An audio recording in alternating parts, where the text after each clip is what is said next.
everyone. Welcome to the Global Sports Channel radio show. My name is Mark Philpott and today is Friday, December the 4th, 2020, and I hope you're all doing well around the world. Yes, we're moving the radio show into a video format as well, so you can check out and watch David and I as we give you the preview to this weekend's amazing world sports events that are going on, and there's plenty going on this weekend. In fact, we're going to have to cover a lot of things in the show, so why don't we get right into it? And yes, if you don't know, I'm on a sailboat. This is where I do the show from. I live and work on my boat. So welcome aboard, folks. And why don't we start off with sailing? And wow, the Vendee Globe. I'm loving this race. And if you haven't been watching any of the, or listening to any of the shows in the previous few weeks, I've been talking about the Vendee Globe. If you don't know what the Vendee Globe is, well, it's a single-handed around the world ocean race. Ladies and gentlemen participating. There was 33 entrants to start off with. There's been a few knocked out, and the last week in particular has been quite savage on the entire fleet in the Vendee Globe. So most of the boats are now heading into the Southern Ocean. Some of them have just gone past the Cape of Good Hope, which is at the bottom end of Africa, and a number of boats have been damaged. We had the first casualty, or the real severe casualty in the Southern Ocean, was Alex Thompson aboard Hugo Boss. Alex was one of the favourites for the Vendee Globe this year and has a massive fan base around the world, but unfortunately bad luck was with the Welshman yet again, and Alex has had to retire from the race. He's currently, I just checked the tracker a few minutes ago, and he's heading towards Cape Town. I think he's going to be a day or two away from arriving in Cape Town, where his race is going to be officially all over. So if you actually check out the Vendee Globe tracker at the moment, you'll see that Alex Thompson is still registered as a participant, and the rules of the race are is until they actually dock at the port, that's when they get declassified as a participant in the race. So Alex had all sorts of problems on his boat. He has structural damage, which he went through a series of days. I think it was about 5 days, and he repaired the boat, which was an extraordinary task to do while at sea. This all happened, fortunately, before he got to the Southern Ocean, and he posted a number of really cool videos on YouTube showing how he repaired his boat, and just what he went through. It was just absolutely extraordinary. And then bad luck continued, because about 24 hours later he actually had damage to his rudder, and after assessing that with his team, they have decided that it just wasn't going to be viable for Alex to continue in this year's edition of the Vendee Globe. So the guy was absolutely gutted. I posted a video the other day about this, and Alex talking about how sad he was, and it's a really, really bad and sad thing to see a guy like Alex Thompson out of the race this year. So Alex was gone, and the leader, Charlie Dallin, who is in a boat called Apivia, is steaming away in the front, but the fleet has really hit some bad weather down there in the Southern Ocean. What do you expect? This is a really hostile part of the world, and it's been extraordinary to see how they're performing down there. They've got waves 5 and 6 meters high, wind conditions in excess of 35 knots. So it's been really, really tough sailing. And both the men and the women are really being put to the test now in the Southern Ocean. So Charlie Dallin on Apivia has taken a little bit of a different course than some of the other boats. And as a result of that, he's actually losing a bit of his lead. This morning, he has a lead over Louis Burton of about 190 nautical miles. So that's not too far. In sailing terms, that's really less than 12 hours of sailing. So he could be caught very quickly if the winds stay in the favour of Louis Burton. Tommy Rion on Linked Out is in third position. And then we've got a whole gaggle of boats after him. But unfortunately, we've had bad news also in the last 48 hours from both Sebastian Simon and also Samantha Davies. Samantha Davies on board her boat Initiative's Coureur, and unfortunately Samantha has also hit something in the water, as did Alex Thompson, and unfortunately this has been her downfall by the look of it. She's got structural damage to the boat, and it looks like she's going to have to retire from the race. That's not official yet, but I think we're going to get word in the next 24 hours that Samantha's not going to be able to carry on. Sebastian Simon, he's aboard a Kea Paprick, and unfortunately his damage is a little bit worse. He's actually also hit something in the water. It's broken off his foil and it's created structural damage inside and outside of the boat around where the foil casing is. This is a very integral part of the boat, and he's got water coming into the boat and he's having to spend time getting water out of the boat. So not only is in the Southern Ocean dealing with significant winds, he was talking last night that he had about 40 knots of breeze. He's heading north now towards the Cape of Good Hope to try and get out of the bad weather to see whether he can actually assess repairing his boat. Now, I think this is going to be a big task for Sebastian to do this. I think he's currently in a very negative mindset, so I think he's working through that emotionally at the moment. I'm sure he's getting a lot of good advice and support from his ground crew, and I think we're going to see Sebastian have to withdraw from the race as well. I just can't see how his boat, after that damage, is going to be able to make it across the rest of the Southern Ocean. And really, at the end of the day, it comes down to safety, doesn't it? And I'm wondering whether the race committee here has a right to step in and say, look, from the images that we've seen and from a safety point of view, the last thing we want to have to do is conduct another rescue at sea. We've already seen that with Kevin Escoffier, who was rescued by Jean Le Cam during the week. So it really is starting to take its toll, this hostile weather in the Southern Ocean. So let's see what happens to Sebastian Simon. Now, they race across the Indian Ocean now and all the way across to Cape Horn. It's going to take them about another 3 weeks to get there. There's going to be an incredible amount of things happen, I'm sure, before we get to Cape Town. So even though that the first group in the race is actually quite close together, I think we're going to see a lot of changes in the actual rankings over the next 2 to 3 weeks. And let's hope, fingers crossed, that everybody makes it across the Southern Ocean. And as some of the competitors have said in their videos online, and go and check these out, they're really, really cool. Most of the skippers are giving daily updates from aboard their boat, telling you about the conditions they're in and how they're faring. And a few of them are down there in the Southern Ocean for the first time, and it's really been an eye-opener to them just how hostile and isolated they feel. And I guess when you also see other boats being damaged and other competitors being rescued in the sake of Kevin Escoffier, it's been quite unsettling for the competitors in the race this year. I can just tell from their emotional briefings that they've really been affected by this. And let's face it, who wouldn't? It's been a really, really bad thing to see. So there we are. That's the Vendee Globe as of this morning. Charlie Dallin is being chased down by Louis Burton in Bureau Valley, and also by Thomas Rion in Linked, which is also damaged. He lost part of his foil. He had to cut off and remove that on his starboard side. So I think on his port side. So I think Thomas Rion is in a little bit of trouble as well. I don't think he can extract the best boat speed. But these falling boats are amazing. They're called IMOCA 60 designs. And to be honest, I think they're a bit fragile for the Southern Ocean. So let's hope I'm proved wrong and that all these boats get through safely. But we're seeing some incredible structural damage. We're also seeing a lot of things being hit in the ocean. And we all know that us humans are using the oceans as world garbage tips at the moment. Let's hope that that changes and that a lot of the other boats don't have any damage associated with floating debris in the water. But when you're going along at 20 knots, which is close to 40 kilometers an hour, and you hit something in the water, it's not a good thing for these boats. So check out the Vendee Globe online. There's some really great videos. If you haven't been into sailing before and you want a bit of a rush, then check out some of these boats because they truly are incredible.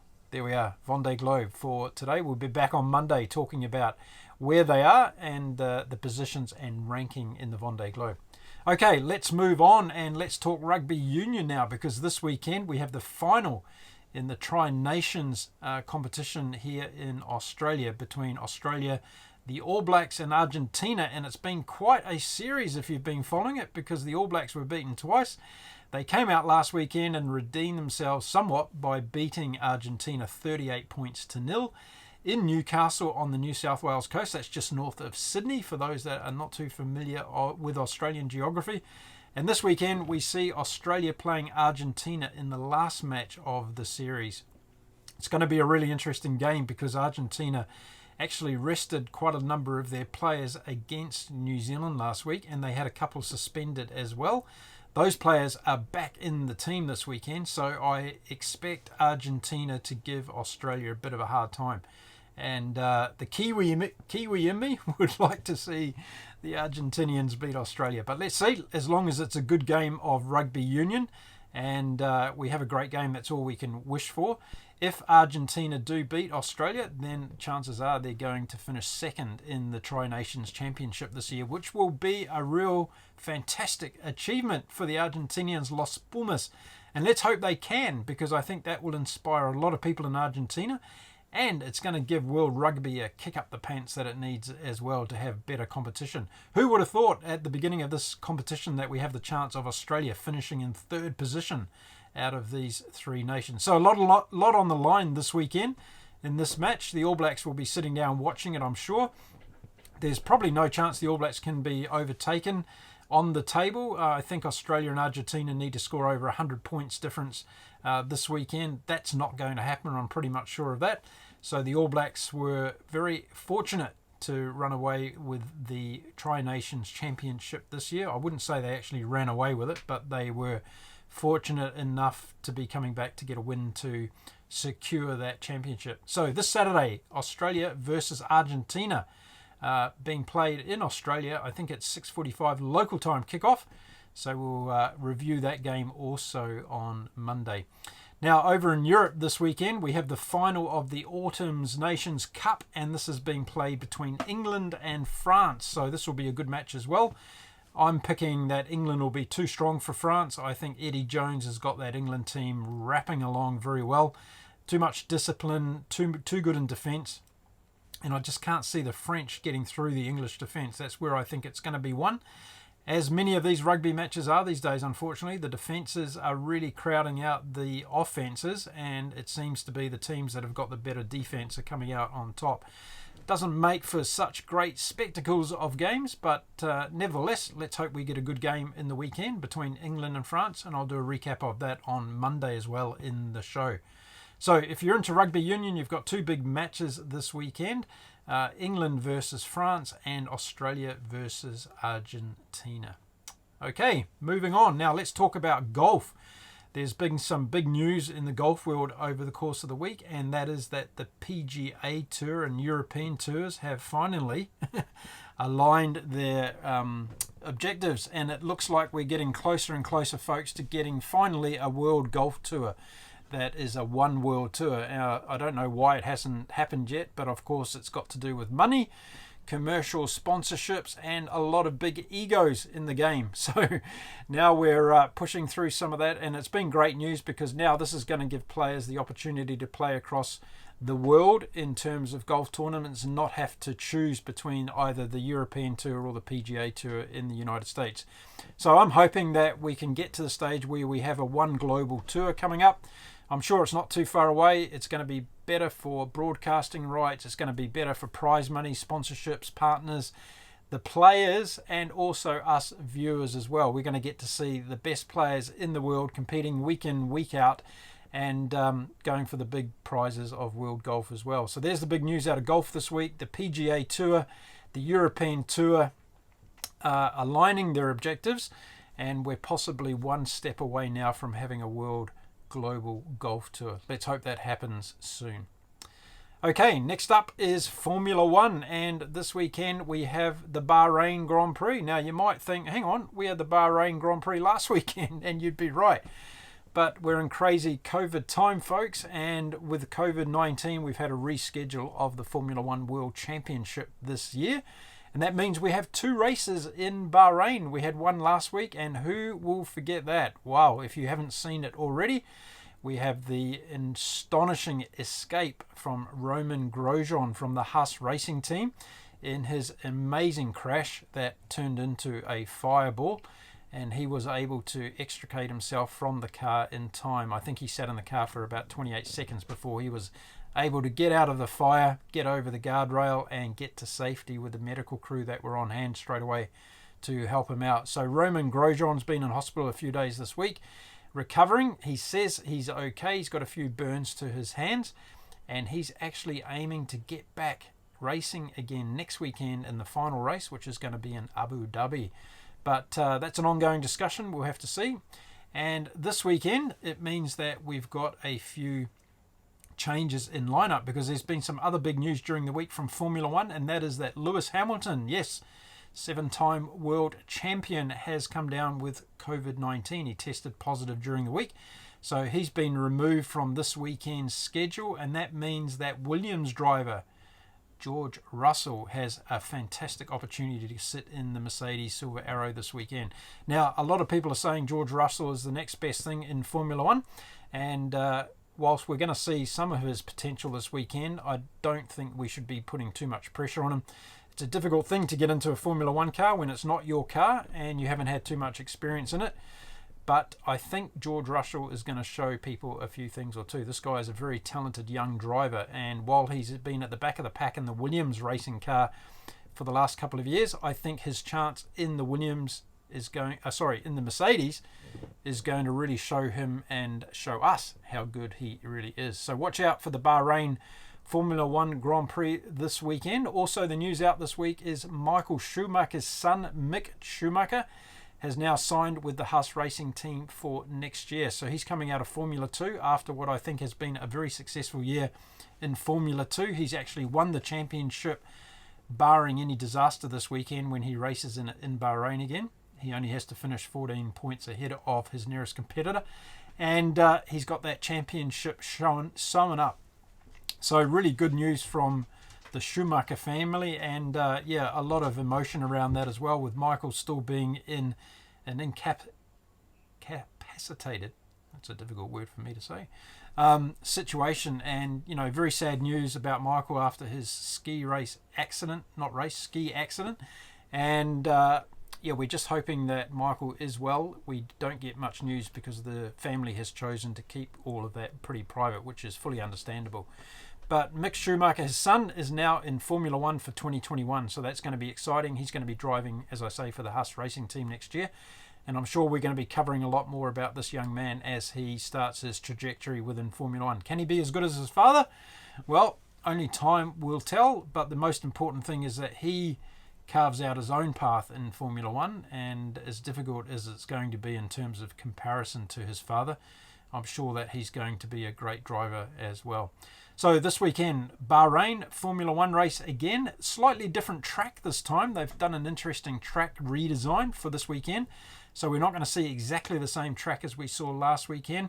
Can anyone beat Mercedes? Well, we've been saying it all year, and barring any wet weather, which is highly unlikely in Bahrain, we're going to see probably the procession again. But the fact that George Russell is in the Mercedes is going to open it up for the likes of Max Verstappen, maybe, the Aussie Daniel Ricciardo, and the McLarens could be quite strong as well. So let's see what happens this weekend. We might see a little bit of a different podium finish, but we'll bring you all that news on Monday here in the Global Sports Channel radio show. Okay, time for a little bit of English football. Premier League coming from our good friend David Barbash, who's going to preview this weekend's English Premier League games. So why don't I hand over right now to David. David, bring it on. Thanks, Mark. Welcome, everyone. This is David Barbash, your host for the Global Sports Channel's Premier League preview show for Week 11. Appreciate you tuning in. We've got some great games starting on Saturday, some on Sunday, and one on Monday coming up for Week 11. But before we get into that, we're going to recap the two games that happened on Monday, November the 30th. First up was Leicester City at home to Fulham. Leicester City having lost their last two Premier League games, but still in the top four. Fulham looking to get out of the bottom three. 68% possession for Leicester City in the Foxes. But first up in the 30th minute, Fulham surprised. Ademola Lookman scored in the 30th minute. Assist provided by Bambo Nguksu. They go up 1-0. In the 38th minute, 8 minutes later, there's a foul in the box. Ivan Cavallero steps up. He puts Fulham up 2-0 at half-time. Leicester City have a bunch of chances in the second half. They pulled one back in the 86th minute by Harvey Barnes. Their 9 shots on target, or I should say 9 shots on goal, only 3 on target compared to 8 shots on goal for Fulham, but they had 5 shots on target. And Fulham moves out of the bottom 3 with that victory, surprise victory at Leicester City. Leicester City remains in 4th place. The other game on Monday was West Ham playing host to the Villains from Aston Villa. And in the second minute, what a great start for West Ham. Angelo Ogbonna scores in the second minute, a great start for them. Jack Grealish, however, pulls one back for the Villains in the 25th minute. It's a pretty even affair. It goes in 1-1 at half-time. A great restart for West Ham, however. They do make a change at half-time. They put Sebastian Haller on, replacing Mikel Antonio. And Jared Bowen scores the winner for them in the 46th minute. Only 2 shots on target for West Ham, but both were taken. And the assist by Saeed Benrahma for Jared Bowen's goal. West Ham with the victory move up into 5th place. Aston Villa slides down into 10th place. Let's move on to the games for week 11. And on Saturday, we've got the first game is Burnley in 19th place, looking to get out of the bottom 3. They're at home to Everton and the Toffees. The Toffees sit in 8th place, having lost last weekend to my team, Leeds United. 4 defeats in the last 5 for Everton, despite sitting in 8th position. Burnley come off a massive defeat away to Manchester City, 5-0. But they did win their last home game against Crystal Palace. But I'm going to go with a narrow win for Everton away from home. I think Calvert-Lewin rediscovers his scoring form. James Rodriguez, Richarlison. As long as Pickford doesn't make mistakes in goal, I think Everton takes all 3 points there. Manchester City next up. They're at home to Fulham. Manchester City in 11th place. Fulham having moved out of the bottom 3 in 17th, having won 2-1 away from home against Leicester. Too much, I think, for the Cottagers. I think Manchester City will win. They did have a 0-0 draw against Porto in the week. I think they've got too much up front. Gabriel Jesus, Ferran Torres, Sterling back healthy, Sergio Aguero back healthy on the bench. At least they have that option. I think it's too much for Manchester City to lose this game. So I think Manchester City on 3 points. West Ham up in the third game at home to Manchester United. Looking at this one here, Manchester United sit in 9th and West Ham sit in 5th place. The hotter side in the last few games has been David Moyes' side. However, you can't ignore the away from home form. In the last 8 away matches for Manchester United, they've won 8 in a row away from home, a club record since they've been in the Premier League. Their last game, they came from behind when they were 2-0 down against Southampton. They won 3-2 away from home, thanks to a brace from Edison Cavani. He's on the bench. I'd love to see him at least get at least a second half, if not start the game. I predict 3 points for Manchester United away from home. Chelsea against Leeds in the last game. Chelsea, the hosts, against a up and down Leeds United side who have had 46 shots on goal in the last 2 games, converting only 1. However, I think they'll start to increase that conversion rate. I think they might surprise some people, but I'm going to go with a draw on this one. I think Leeds will score in this game. Rafinha looked good, the new winger signed from Rennes. Hopefully in the second half, hopefully they can put Rodrigo on. A great signing in the off-season. So I think I'm going to go with a draw. I think Chelsea are going to be tough to beat. Hikam Ziyech, Timo Werner, Tammy Abraham up front for them. And their goalkeeper, Mendy, is the reason why they're in the third place Chelsea. But I'm going to go with a draw on that one. I think it's going to be a really exciting game, full of chances. I'm hoping Leeds can get at least a draw. I'll go with a draw, but I'm hoping Leeds United win that game. Sunday, up first will be West Brom against Crystal Palace. West Brom in 18th place, thanks to a 1-0 win over Sheffield United, their only win of the season. But I don't think that's going to be enough against the Crystal Palace side that has lost their last two games, in a loss to Newcastle United as well as Burnley. I think Crystal Palace rediscovers their winning ways, and I'm going to go with a Crystal Palace win in that one. Then second game up on Sunday will be Sheffield United and the Blades sitting in last place. They're playing host to Leicester City, who just lost last Monday to Fulham, 2-1 at home. Leicester City, I think, will rediscover their scoring form with Vendee and Barnes. I'm not worried about them losing again. I think Leicester City and 3 points for them. Until Sheffield United shows they can actually start scoring, I think it's going to be a tough day for the Blades. 3 points to Leicester. Third game up will be one of the games of the day, and that's Tottenham Hotspur, Jose Mourinho's side, sitting in first place. Last match out was a 0-0 draw against Chelsea.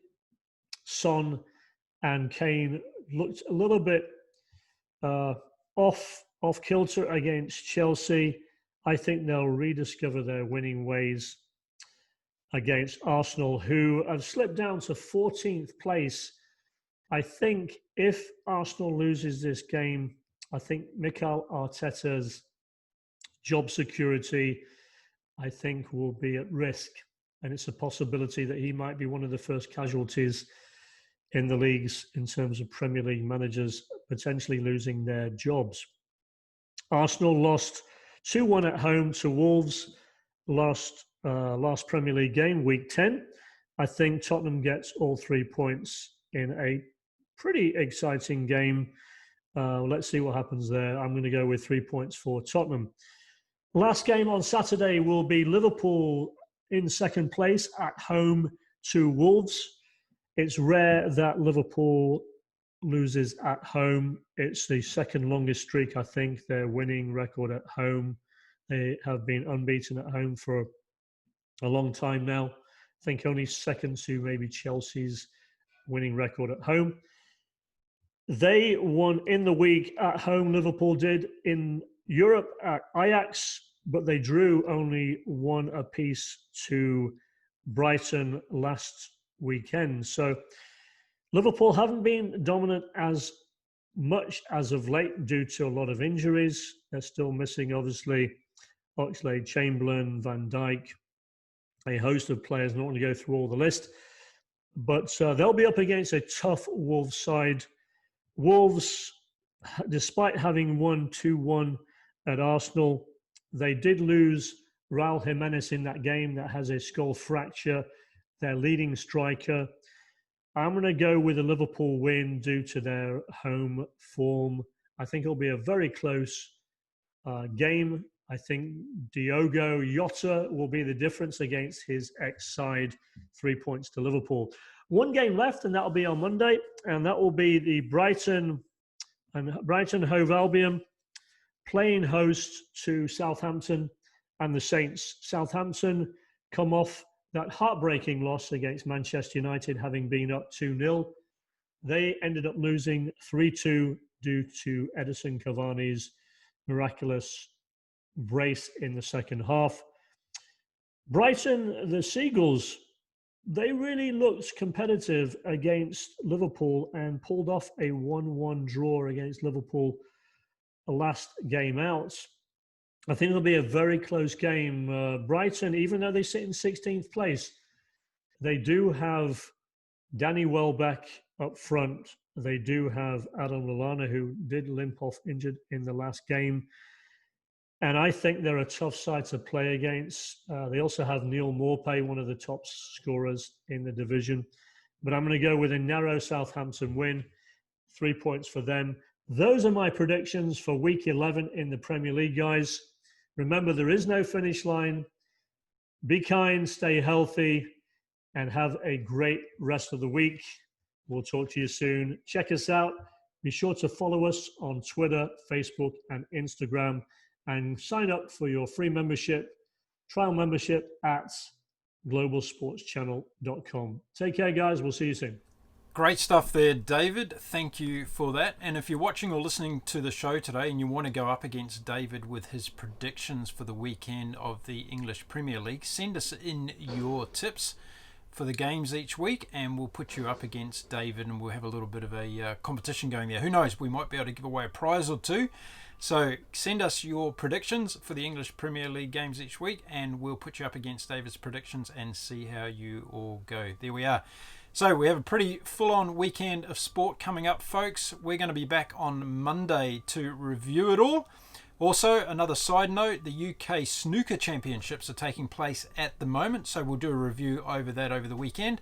And on Monday, we'll give you the rundown on who's taken out the UK Snooker Championships this year. There's a bit of a changing of the guard in snooker these days. If it's not a sport that you follow, well, we'll give you some more information about it on Monday and you can check it out. So there we go. We've got rugby, Formula One, the Vendee Globe around the world sailing race continues, of course, and we have the football happening this weekend. So I wish you all a fantastic weekend. If you haven't checked us out on the internet yet, please go to globalsportschannel.com. You'll find lots of amazing interviews with sports stars from across the world. We do product reviews as well, and you can also come online to our virtual Q&As and actually talk to sports stars and ask them questions that you might have. So check it all out. It's all there on the Global Sports Channel. Don't forget to connect with us on social media. We're on Facebook, Twitter, and Instagram. And by subscribing to our YouTube channel and contacting the little bell on the side there, you'll be notified every time that we drop a video. So there we go. Have a great weekend, everyone, and I'll see you back again right here on Monday.